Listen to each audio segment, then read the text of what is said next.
বেকারত্বের যন্ত্রণা বুঝো, ভাতের থালা হাতে নিয়ে কোন সময় কাঁদছ, যারা কাঁদছে অগজায় দিকে বেজে এই মুহূর্তটা কিরকম।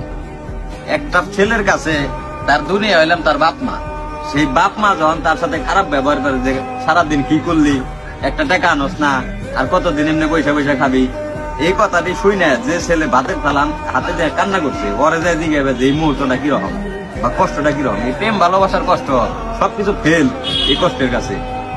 কারণ হলে যখন তোমার মা 10 মাস 10 দিন তোমার যখন পেটে ধরছে, এই মা তোমার পাইলা পয়সা বড় করছে, এই মা যখন তোমার কইবো যে কি কামাই করলি বা আমা বলে কি করা পারছ, কি দিয়া পারলি, তখন তুমি বুঝছো যে ভিতরে কিরকম লাগে।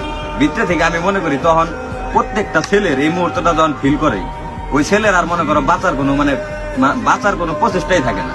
মানে ওর মন চায় না যে আমি আর বাঁচা থাকি, তখনই মন চায় যে মরে যাই। এটাই ভাই নিয়ম, বাস্তবতা মানতে হইব সবসময়। এই কষ্টটা মানে আমি মনে করি দুনিয়ার সব কষ্টের কাছে আর মনে হয় এই কষ্টটা।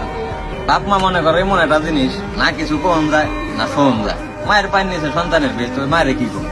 আর বাপ তো মনে করো পৃথিবী, এত কষ্ট করে বড় করছে, এই বাপরে বা কি করবো। দোষটা মনে করো নিজের দোষ দিক না বাইকের দোষ দিক, ওইটাই করে বোঝাতে পারবো না। মানে আমি চাই যত বেকার মানুষ আছে, যত বেকার ছেলে পেলে আছে, আল্লাহ সবাই রে ভালো একটা অবস্থানে নিয়ে দিক, এই তৌফিক দান করুক। এটা কর্মের ক্ষেত্রে যে কোনো ক্ষেত্রে আল্লাহ সবাই ভালো একটা অবস্থান দান করুক।